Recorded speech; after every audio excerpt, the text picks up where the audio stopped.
ሶስተኛው ዓለም ጦርነት የተቃረበ ይመስላል። እጅግ አስገራሚ የተባሉ መረጃዎች ከያቅጣጫው እየወጡ ይገኛሉ። የኢራን መንግስት በኢራን እየተደረገ ካለው የተቃውሞ ሰልፍ መካከል ከ600 በላይ የሞሳድ ኤጀንቶችን በቁጥጥር ስር መዋሉን አስታውቀዋል። ትራምፕ ብዙ ያወራል በቁም ነገር አትውሰዱት ያሉት የኢራን የደህንነት ቢሮ ከፍተኛ ጸሐፊ የሆኑት አሊ ረጃይ መነጋገሪያ ሆኗል። የኢራኑ ጠቅላይ መሪ ለአሜሪካ ሰጥተውታል የተባለው ምላሽ እውነት ከሆነ በጣም ነው የደላኝ፣ በጣም ነው የወደድኩላቸው። አሰላሙ አለይኩም ወራህመቱላሂ ተዓላ ወበረካቱ። ውድና የተከበራችሁ የኑር ቤተሰቦች እንዴት አላችሁ? ዛሬም ኢንሻአላህ በአላህ ፍቃድ አዳዲስ የሆኑ መረጃዎችን ወደ እናንተ ይዤላችሁ ተመልሻለሁኝ። እንግዲህ ሰሞኑን የኢራንና የአሜሪካ ውጥረት እንግዲህ በጣም ከፍተኛ ደረጃ እየደረሰ ነው የሚገኘው። ሰሞኑ ውጥረት አንዳንድ ነገሮችን ያሳየ ነበር። እንግዲህ ሰሞኑን ደግሞ ከተከሰቱ ጉዳዮች መካከል ራሽያ ያልቻለችውን ኢራኖች አሳክተውታል እየተባለ እየተወራ ነው የሚገኘው። ኢራን ስታርሊንክ በሀገር አቀፍ ደረጃ ጃም በማድረግ የመጀመሪያው ሀገር እንደሆነች እንግዲህ መረጃዎች እየጠቆሙ ነው የሚገኙት። በዚህ በተነሳ ለ70 ሰዓታት ያህል የኢራን ኢንተርኔት ሙሉ ለሙሉ ተቋርጧል። ለመሰላችሁ ያ ጀማ ስታርሊንክ የተባለው የኤለን መስክ ኩባንያ ኢንተርኔት ለተቋረጡ የትኛውም ሀገር በአሜሪካ ትዕዛዝ ከላይ ሆኖ ኢንተርኔት የሚያበራ ተቋም ነው። የኢራን መንግስት ተቃውሞውን ለማቋረጥ ኢንተርኔት ሲያጠፋ ስታርሊንክ ከላይ ሆኖ በኢራን ሰማይ ላይ ኢንተርኔቱን ለተቃዋሚዎችና ተቃውሞ እንዲጋጋል ለማድረግ እንግዲህ ኢንተርኔቱን አብርቶ ነበር። የኢራን መንግስት ሚሊተሪ ግራስ ጃሚንግ ሲስተም ተጠቅሞ ነው የስታርሊንክን ላንቃ የዘጋው። በዚህ የተነሳ ተቃውሞውን ሲመሩ የነበሩ ጋዜጠኞች፣ አክቲቪስቶችና ሌሎችም ዜጎች እርቃናቸውን ነው የቀሩት። በዛ ላይ ያሉበትን ሎኬሽን ሃክ ተደርጎ ታወቀና 90% የሚሆኑት ከየቤቱ ከየጥጋጥጉ እንደ ጉድ ተለቀሙ። ያ ሁሉ ዝግጅት የምዕራባውያን በጀት ከሰረ ማለት ነው ያጀማ። ከዚህ ቀደም ራሽያ ዩክሬንን ስትይዝ በተመሳሳይ ኢንተርኔት አጥፍታ ነበር። ነገር ግን ሰዓታት ሳይሞላ ነበር ኤለን መስክ ለሁሉም ዩክሬናውያን ከላይ ሆኖ በስታርሊንክ አማካኝነት ኢንተርኔት የለቀቀላቸው። ይሄው ዛሬ ድረስ እንግዲህ ፏ ብለው ዩክሬናውያን ኢንተርኔትን እየተጠቀሙ እንደፈለጉ እየተጠቀሙ ነው የሚገኙት። የኢራን መንግስት በኢራን እየተደረገ ካለው የተቃውሞ ሰልፍ መካከል ከ600 በላይ የሞሳድ ኤጀንቶችን በቁጥጥር ስር መዋሉን አስታውቀዋል። በተጨማሪም በፍጹም ጃም አይደረግም የተባለውን የኤለን መስክን ስታርሊንክ የኢራን መንግስት ሙሉ በሙሉ ጃም ማድረጉን አስታውቀዋል። ኖርዝ ኮሪያም 2 የአሜሪካ ተዋጊ ጄቶችን መጣሏ እየተዘገበ ይገኛል። እንግዲህ መግቢያ ላይ እንደነገርኳችሁ ተቃውሞ እንዳይበርድና ተጋግሎ እንዲቀጥል ከ600 በላይ እንግዲህ እንደውም ቁጥሩም ሊጨምር ይችላል ያጀማ። ከዚህ በላይ የሞሳድ ኤጀንቶች ናቸው እንግዲህ ተቃውሞውን ሲያጋግሉ የነበሩት። ሰሞኑን እንግዲህ ይሄን 2 ቀን ተቃውሞ እንደበረደ እንግዲህ መረጃዎች ይወጡ ነው የሚገኙት። ያም እንግዲህ የዚህ ውጤት አንድ አካል እንደሆነ እናስባለን። ሶስተኛው ዓለም ጦርነት የተቃረበ ይመስላል። እጅግ አስገራሚ የተባሉ መረጃዎች ከያቅጣጫው እየወጡ ይገኛሉ። እስከ መጨረሻው ኮፒ ሊንክ እያደረጋችሁ ተከታተሉኝ። የአሜሪካው ፕሬዝዳንት ዶናልድ ትራምፕ የኢራን ህዝብ ሆይ ትንሽ ታገሱን እየመጣን ነው ማለቱን ተከትሎ በዛሬው ዕለት የቻይናው ፕሬዝዳንት በቃል አቀባዩ በኩል አሜሪካ በቬንዙዌላ ላይ የፈጸመችው ድርጊት በአሜሪካ ላይ እንድትፈጽመው አንፈቅድም ብለዋል። በሌላ ዜና ደግሞ የአሜሪካ አንዳንድ ምንጮች አሜሪካ በኢራን ላይ ልትፈጽማቸው ትችላለች ብለው የገመቱትን 3 አይነት እርምጃዎች ወይም ጥቃቶችን እያሳወቁ ይገኛሉ። እነሱንም እኔ እነግራቸዋለሁ። አንደኛ፣ በኢራን ውስጥ የሚገኙ የኒውክሌር ጣቢያዎች ጥቃት ሊሰነዘርባቸው ይችላሉ። አንደኛ ላይ ደግሞ ግምታቸውን ያስቀመጡት የኒውክሌር ጣቢያዎች ሲሆን ኢራን ግን የኒውክሌር ጣቢያዎች ከተነኩብኝ በ24 ሰዓት ውስጥ ኒውክሌር የመስራት አቅሙ አለኝ ብላ አስጠንቅቃለች። ሁለተኛ ደግሞ ኢስላሚክ ሴንተሮች ወይም የኢራን የጦር ቤዞች ወይም ደግሞ የጦር መሳሪያ ማከማቻ ቦታዎች ሊሆን እንደሚችል እየተገመተ ይገኛል። ሶስተኛ ደግሞ የኢራኑ ቦስ አያቱላ የመግደል እርምጃ ሊሆን ይችላል ተብሏል። ይሄ ግን ኢራን አያቱላ የሚነኩ የሚገደሉብኝ ከሆነ ጂሃድ አውጃለሁ ብላ በሰሞኑን አስጠንቅቃ ነበረ። ኢራንም በባለስልጣኖቿ በኩል በተደጋጋሚ ምንም አይነት ጥቃት ከተሰነዘረብኝ አጸፋውን መልሳለሁ፣ ከዚህ በፊት ጥቃት ሲሰነዘረብኝ ከነበረኝ ጥንካሬ እጅግ በብዙ እጥፍ ጠንካራ አቋም ላይ ነኝ እያለች እያስጠነቀቀች ትገኛለች። በደንብ ሼር፣ ኮፒ ሊንክ፣ ሪፖስት እያደረጋችሁ አዳርሱት። አዳዲስ ዜና ሲመጣ አቀርብላችኋለሁ። ብዙዎቻችን እንግዲህ ለአሜሪካ በጣም የተጋነነ አመለካከት ስላለንና ባይዘው አሜሪካን አንደርስቲሜት ማድረግ አይደለም። አሜሪካ በጣም ሀያል ነች አውቃለሁ። ነገር ግን ደግሞ ኢራኖች በጣም ኢንጂነራቸው ቴክኖሎጂያቸው በጣም እነሱም አሪፍ የሆኑ ሀገሮች እንደሆኑ እንግዲህ መሰከር እየሆኑ ነው የሚገኙት። ከዚህ በፊት እንግዲህ እስራኤል ጋር ገውት በነበሩት ጦርነት እንግዲህ አቅማቸውን ለዓለም አሳይተዋል።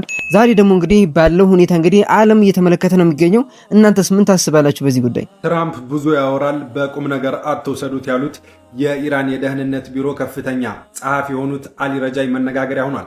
እንደምትመለከቱት ነበረ በመንግስት ድጋፍ በወጡ ሰልፈኞች መሃል ተገኝተው ማለት ነው ከጋዜጠኞች ለቀረበላቸው ጥያቄ ዶናልድ ትራምፕ ወደ ኢራን ገብቼ የተቃዋሚዎችን እደግፋለሁ ብለዋል ሲሉት ማለት ነው። ዶናልድ ትራምፕ ብዙ ያወራል፣ እሱን እንደ ቁም ነገር አትውሰዱት።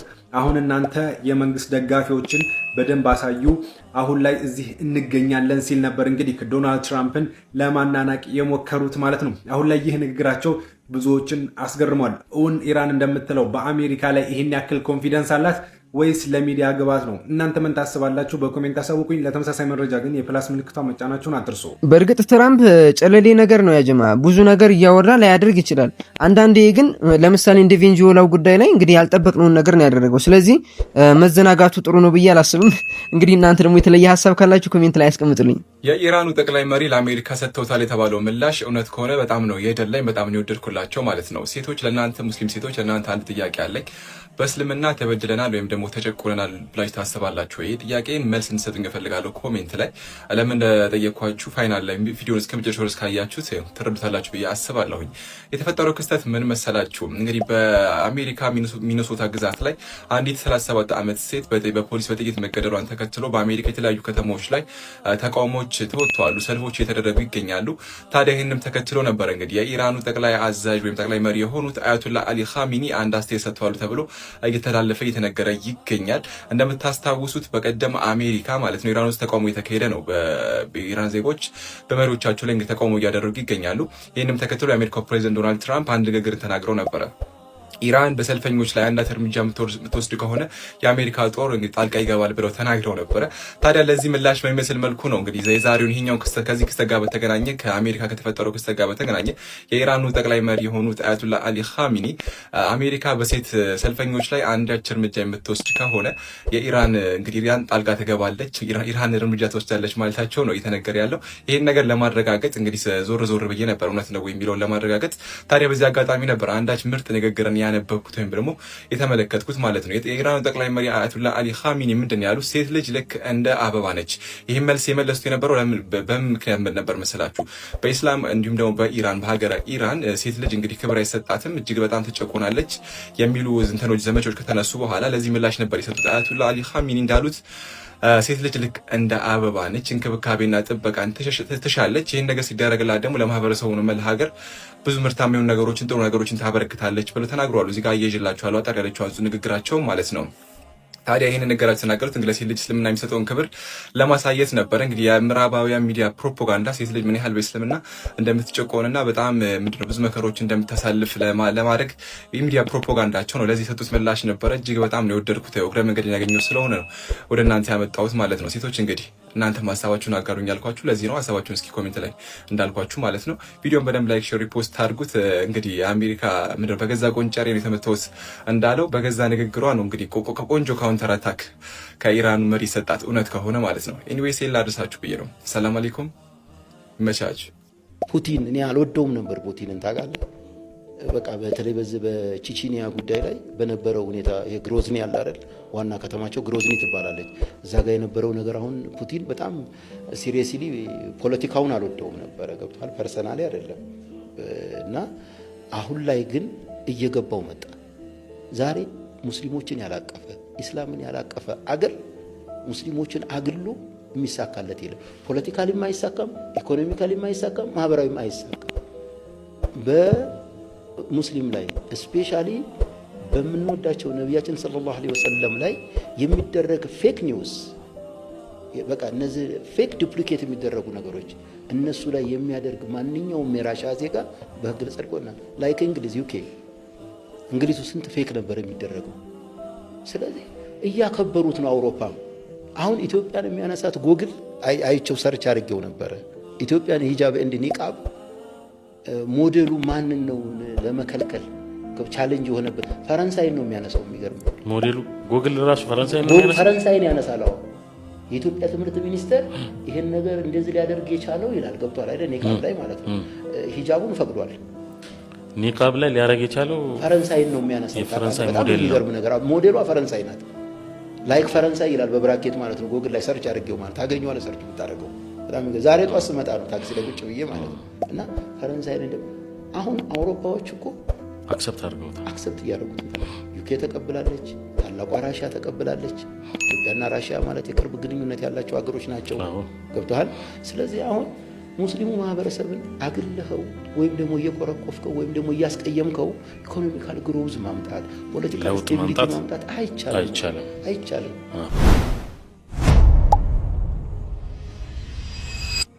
አይታችሁ ከሆነ ሴት ልጅ አባቷ ልክ ከውጭ ደግሞ ሰርቶ ሲገባ ጊዜ አባዬ ብላ ጥብጥብ ትልበታለች። ያን የነበረበትን ድብርትና ጭርታ ድካሙን ምናምን እንዳለ ታስረሳዋለች። አይታችኋል አባት በሴት ልጁ እንዴት ጭርታው እንደሚባረርለት እንደሚጠፋለት። ወንድ ልጅ እስከሆነ ይሄን አልተሰጠም። በልጅነት ወንድ ልጅ አይታችኋል። በአብዛኛው ገና ስትመጣ አባዬ አንድ ብር ስጠኝ ይላል። አባዬ ብስኩት መግዣ አንጣ ይላል። ገና ስትገባ ማለት ነው። ሴት ልጅ እንደዛ አይደለች። ገና ከልጅነቷ ጀምራ ያንን ጭርታዋን የምታስወግድ የሆነች ፍቅር የሆነች ልጅ ነች። ነብዩ ሰለላሁ ዐለይሂ ወሰለም ናቸው የሚያሉት። እነርሱ ጭርታን አባራሪዎች ናቸው አሉ። ልጆቻቸውን ሲያዩ ጊዜ ነብዩ ሰለላሁ ዐለይሂ ወሰለም ያ ጭርታቸው ይወገድ ነበር። ፊታቸው ላይ ደስታ ይታይ ነበር፣ ፈገግታቸው ይታይ ነበር። መርሐበን ቢብነቲ ብለው ይቀበሏታል። ፋጢማ ቢድዐቱን ሚኒ አሉ። ፋጢማ ሴት ልጅ አብራኬ ክፋይ ነች አሉ። እርሷን ያስደሰተ እኔን አስደሰተ፣ እርሷን ያስከፋ እኔን አስከፋ ብለው ተናገሩ። ለሴት ልጅ ይህን ያክል ቦታ ነበራቸው ነብዩ ሰለላሁ ዐለይሂ ወሰለም። ነብዩ ሰለላሁ ዐለይሂ ወሰለም እዚህ ዓለም ላይ ምን ትወዳላችሁ እንደው ከዚህ ዓለም ሲባሉ ጊዜ የዚህ ዓለም ውድ ነገር ሴት ልጅ ነች ብለው ተናገሩ። ሑቢበ ኢለየ ሚን ዱንያኩም ሃዚሂ አኒሳ፣ እንደውችን ዓለም ተመለከትኩላቸው ከዚህ ዓለም ውድ ነገር ሴቶች ናቸው ብለው ተናገሩ። ነብዩ ሰለላሁ ዐለይሂ ወሰለም ከዚህ ዓለም ማንን ሰው ትወዳላችሁ ቢባሉ ሴት ልጅን ነው የጠቀሱት። መን ሁወ አሐቡ ናስ ኢለይከ ያ ረሱለላህ ተባሉ። ከሰው ሁሉ አንተ ዘንድ ተወዳጅ ማን ነው ሲባሉ አይሻ አሉ። አይሻ ነች። አይሻን የወደዷት ዲናዊ እውቀትን ከማንም በላይ ከእርሳቸው ቀስማ ለትውልድ ያስተላለፈች ጀግና ሴት ስለነበረች እንጂ በሚስትነት ደረጃ እነ ኸዲጃን ሁላቸውንም አግኝተው ነብዩ ሰለላሁ ዐለይሂ ወሰለም ሁላቸውንም ወደዋቸዋል።